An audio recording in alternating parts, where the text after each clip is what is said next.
and welcome to Aftermath TV. Caroline here with the crew. I got Jimmy, Anthony, Nug. Boys, how are you? Good. Hanging in there. Yeah. Awesome. Yeah. Yeah, I got coffee. I'm great.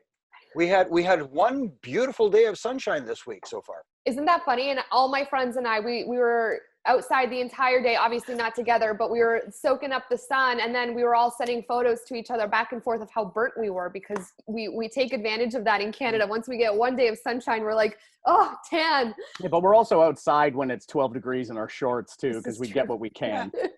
Yeah, people underestimate the power of a late April, early May sun, but after coming out of hibernation, it'll get you. Sunscreen, everyone. Yeah. All right. This is one of my favorite parts of the week because we get to talk about our wins and fails from anything WWE related, from NXT, SmackDown, Raw, whatever it may be. So I think, Jimmy, you're the one starting us off with your win. Oh, my win this week, Monday Night Raw. You know, part of the presentation that is also commentary. Commentary is a big part of it, especially now with no audience presence, so that commentary needs to fill in some of that noise. And somebody who has really excelled at commentary the last couple of weeks is Samoa Joe. I mean, as much as I love seeing him participate in the ring, I think he's a tremendous pro wrestler / sports entertainer. At the same time, he's tremendous on the microphone. I love his analysis. If I can make a comparison, back in the day working on SmackDown and having Taz at the commentary table doing color analyst and breaking down moves and explaining things, Samoa Joe is that guy and then some, because they add credibility to what they're saying as well. So a big thumbs up, 2 thumbs up to Samoa Joe doing an awesome job. So, you know, it's also job security in the future when you can no longer do it in the ring. You know what I mean? Yeah, it's funny because the things he's saying are awesome. He's very cool. He has a great vocabulary. He has great insight. He's knowledgeable. The only thing that I wish his voice was clearer. It's kind of too cool, and it doesn't project. It's hard for me to filter out his voice specifically from all the other voices, and that's a quick fix. You just have to, I think go up a couple tones or something. That's but the content of what he's saying is, I love listening to him talk. It's so funny you say that, AC, because I feel like I love how casual his voice is all the time. Like, to me, that's like, he's not sometimes people have like an announcer voice. He doesn't have that. I feel like when I hear Samoa Joe on commentary, it's like how I hear him when I meet him and I talk to him in an interview. Yeah. Like, it's very him and very real. I can understand what you're saying, maybe some emphasis on words here and there, but for me, when I listen to Samoa Joe, I feel like relaxed, and I thoroughly enjoy what he's saying, and I think he's hilarious. So I love it. There's this I like the casualness. He could enunciate, so you could hear clearly what he's saying. But I really like the casualness, especially when Tom Phillips or the other nobody, that's him. Yeah. When they're like, "Oh my God, what a maneuver!" and he's very casually like, "Guys, it's a suplex. Calm down." That's what I like. It's kind of like, if I can make the old school reference again, he's not Ted Baxter, the anchor man. Nope. You know what I mean? He's Joe. He's just being Joe. I love it. Yeah, I guess I can't. To me, there always has to be a little bit of selling live events in the commentators. So there's to increase the perception of excitement that's taking place in the live audience, so that you'll be, man, that sounds amazing. I mean, obviously there's other people. It doesn't have to be his job solely, but it should be something that makes me go, man, I got to go to that next show. But I almost like, it's kind of like when Byron Saxton, for example, gets all excited, like, oh my God, did you see that? And Joe's laying back going, yeah, I can do that. Well, also, Anthony, he's got time to work on it, because right now no one can go to the next show. Yeah. Good point. Yeah, he's a great. I actually spoke with Triple H in February about how much I like Samoa Joe on the mic, and sometimes it's just a natural. You're born with a certain pitch. Some people have high voices, some people have low voices, and for him to be perfect, I'm talking nitpicking to the smallest degree. His voice, if it was just I think a little higher, I think it would just carry better. That's all. But, all valid points. All valid points. He's cool as cool can be.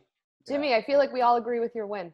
Yay, yay. And on that note, Nug, you have the floor, my friend. Yeah, we talked about it last week about that Money in the Bank qualifier between Otis and Ziggler, and we were like, it'd be great to see Otis because it's a weird choice to put Otis in the match, and Ziggler's been in a bunch of them, and athletically, and you know, he's been there before and done it before, so he knows what to do. But also, my win is that Otis won because it's a new face. It's a new person in the match. We've never seen him in that kind of match before. He's an up-and-coming guy with a lot of momentum behind him. People really dig him. I heard the cheer from my nephew's house an hour and a half away when Otis won because they love him. Kids love Otis. And now with Aleister Black, who's dark and creepy, and Baron Corbin, who apparently nobody likes, you've got a guy in that match that people actually are invested in. And to watch Otis literally walk around the building like a wrecking ball on Sunday, that's going to be a good time to me anyway.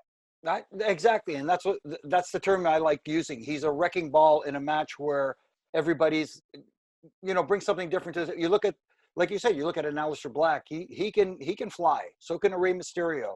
Now AJ Styles is in the match, who can also, you know, take it to that next level athletically. Yeah, you're in a corporate setting now. You're in rooms that can get broken up, and who better to break it up than a wrecking ball like Otis? Yeah, you can't have all bats. You need a hippopotamus in there. That's right. Yeah, That's well, the same thing. Like, you know, so you can be born with a certain voice and a certain pitch.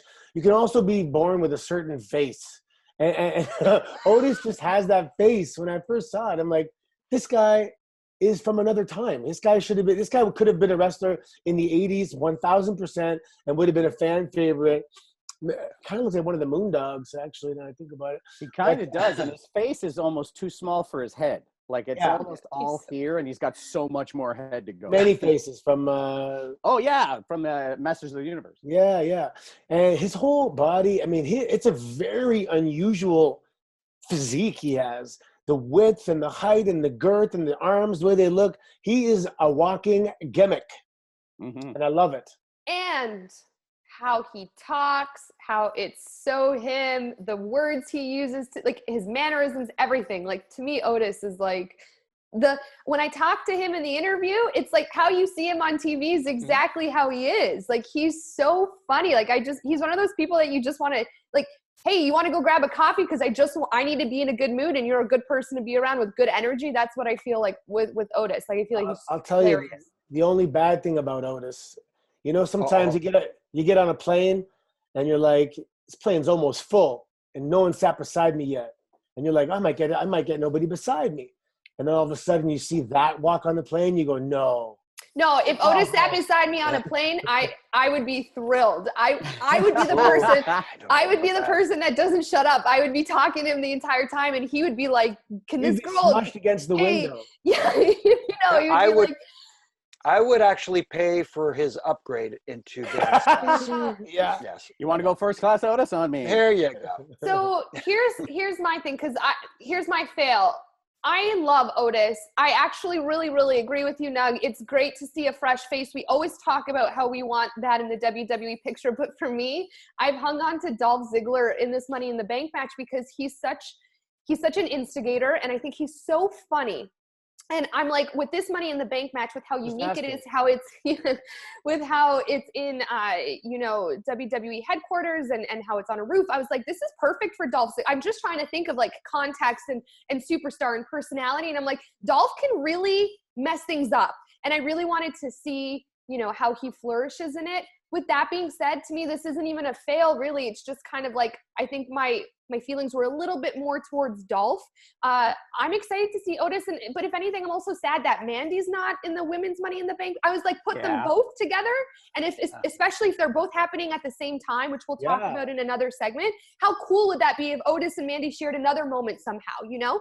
So I was just like, oh, it's a missed opportunity for me a little bit, but I'm happy for Otis. With that being said, I'm like sad for Dolph because I think he's great. He's hilarious. And you guys know how I feel about his match against Goldberg at SummerSlam. So I think that Dolph's someone who makes me like smile. He's so entertaining.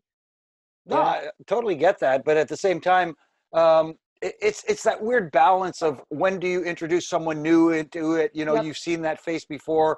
Dolph Ziggler's had his moment. He's had that incredible cash-in of the Money in the Bank the day after WrestleMania and stuff like that. So, you want new faces, but at the same time, some of the old faces are just too good. I agree. It's I agree. This is my thing though with lately, my fails aren't really fails. They're just like little like I'm not upset, there's little not moments of like, oh man, I wish that would have happened. Yes, it's not like a Bobby Lashley and Lana type of fail. It's a hey, like I'm still happy for Otis, and Otis is going to be great, and I think he's great, but just a little part of me wanted Dolph more. Here's a good analogy. Let's say you had a nice little filet mignon every day for 60 days. That bologna sandwich is going to look pretty good after 2 months. That's hilarious. Hey guys, if you had a food analogy in the pool at 12 minutes in, you've just won. I know. Seriously, leave that up to AC. Okay, we're gonna now kind of go to my win. I love Sonya Deville on the mic. I think what she did during Mandy Rose's and Carmella's Money in the Bank qualifying match was hilarious. At first she comes out like sarcastically being like a fan of Mandy Rose. You're doing great, sweetie. Then the sarcasm starts flowing, and then she starts quite literally dragging her with her words. I thought it was very cool that was happening while Mandy and Carmella were actually in the ring fighting for that position in Money in the Bank. And I don't know, she to me right now is I wouldn't even call her a dark horse anymore. I think there's going to be a moment where she's like on the forefront, but to me, she's incredible. She's incredible on the mic. She's incredible in the ring. I'm super excited to see where Sonya Deville goes. And honestly, the storyline with her and Mandy, because I believe on Friday they're in the ring together to battle it out. So I'm a big fan of Sonya right now. I agree. She was great on the mic. My only issue was the timing, and I get coming out and distracting her during the match with her words and stuff like that. I just think there could have been a different way to get to the same ending without it being at that time, and she could have cut her promo on Mandy after the match. And I think it would have been more impactful there. That's all. Yeah, maybe. Yeah. Either way, I honestly didn't mind it. The only time where I was like, okay, this is a little not awkward, but it didn't flow was when she was talking while commentary was talking, because it didn't, commentary was trying to talk about what Mandy and Carmella were doing, and then Sonya's talking as well. So you're like, okay, like what's going on? But to me, that honestly felt real. And I don't know. I'm a big fan of Sonya. So, and Mandy's. So the two of them together, if they're feuding, if they're besties, I enjoy it. It's not for me, and I don't mean this in a bad way, but it's not Sasha and Bayley, because this is fresh. So I'm enjoying it. Yeah, I mean, there's a learning curve. And when she came over from the MMA world, the physical attributes were there. And that doesn't mean she had any acting experience, any public speaking experience, anything with regards to being on stage and conducting, hosting an audience type thing. And that takes time. And I think now it's actually, she's actually emerging as we speak. If you break down the attributes required, she has the size and the toughness. She's gorgeous. She's intelligent. She's athletic. She's strong. She's everything. And sometimes you just, you got to simmer it, or you got to, don't call the kids what till the dinner's ready and everything. That's right. There you go. Simmer. She was on the latest season of Total Divas, and she was the most well-spoken person on the show, and 2, maybe the only likable person on the show. And Sonya proved that she can be on TV and handle herself, put a mic in her hand. She's never really had the opportunity before, and now she's getting it, and she's taking full advantage of it. Yeah, the next few years, let's say five years, are going to be Sonya Deville years for sure. Peaks coming up. Yeah. All right, I'm done for wins and fails, guys. Now the floor is yours, Anthony. What's your win? Oh man, simply just AJ Styles. Just seeing him in the ring, I always look at it. I mean, I have different lenses. I watch wrestling as a fan sometimes. Sometimes I watch it as a coach. Sometimes I watch it as an analyst. And I'm always, looking at the commentary and dissecting and analyzing. Sometimes it takes away from the enjoyment, but I do. Anyway, as a coach, I just always want to message my students and go, this is how you wrestle. It's the cadence of doing offensive maneuvers and wearing down your opponent with holds and setting everything up in the future. Like everything's just set up. And the way he flows into things and his demeanor in the ring. And I mean, he's such an educational resource that it's great to have him back in the ring. And he's got great hair. Yeah, no, I agree. There are very few athletes out there in the world that are as good in the ring as AJ Styles. He is not only technically sound, it's the way he presents himself as well. Everything he does means something as opposed to just doing a move for the sake of doing a move and that sort of stuff. But yeah, I couldn't disagree with you on his actual in-ring ability, but some would say he's phenomenal. Mm-hmm. Yeah, I'm not too. I don't get caught up with storylines so much and gimmicks. I'm kind of a, I like to dissect the actual performances and stuff. Right. No one gets my jokes. It just literally flew over everyone's head. I don't get it. What was it? I said some would say he's phenomenal. No, we got it. No one laughed. This is the story of my life. I thought you were just making a statement. Yeah. This is the story. Guys, every time I make a joke or whatever, it's crickets on the Aftermath set. Okay. Yeah, I don't know what Nug's fail is, but I have a different issue with what happened last night. Okay, well, Nug, your fail's up right now, so go ahead. Allow me to there we go. Okay. AJ Styles showed up last night totally fine with no ill effects from the Boneyard match against The Undertaker. He made it mean nothing. If someone goes through a traumatic experience, gets buried alive, and possibly had his friends murdered, you think that it would change a person. And AJ Styles came out and went, I'm not a zombie. Undertaker's not here. I'm still the same jerk I used to be. I learned nothing. I didn't grow. Everything's the same. Welcome back, haircut. Who cares? You just made one of the best matches at WrestleMania mean zilch. Tell him, Nug. I love when Nug gets passionate. No, but as an English major, a character goes through growth and change and learns things. And that character last night learned nothing.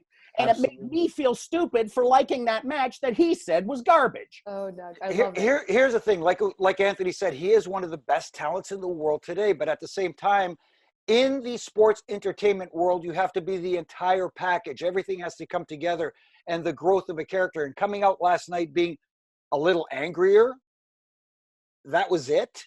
That's what and saying that you didn't lose a match, which technically you did because the rules of a Boneyard match was to be buried alive. If you got buried alive, you lost, so you did lose. So don't claim you didn't lose. But then again, that's what bad guys do. They make excuses. Sure. I wanted to see something different from. I don't know exactly what it was. I wanted to see a little switch in something inside. Opportunity for that for sure. Is this your fail, Jimmy? No, my fail is completely different. My fail is I just agrees with me. No, I just agree with Nug. I love Charlotte. I think she's probably the best female talent on the roster, and hats off to Liv for stepping up and trying to make a name for herself, which is what you're supposed to do. But when you come out with the old, same old, you're only where you're at because of your last name Silver Spoon and Silver Spoon and whatever orifice you want to put it in. I have no idea what, I'm not going to go what she was saying. You know what? It's the same old.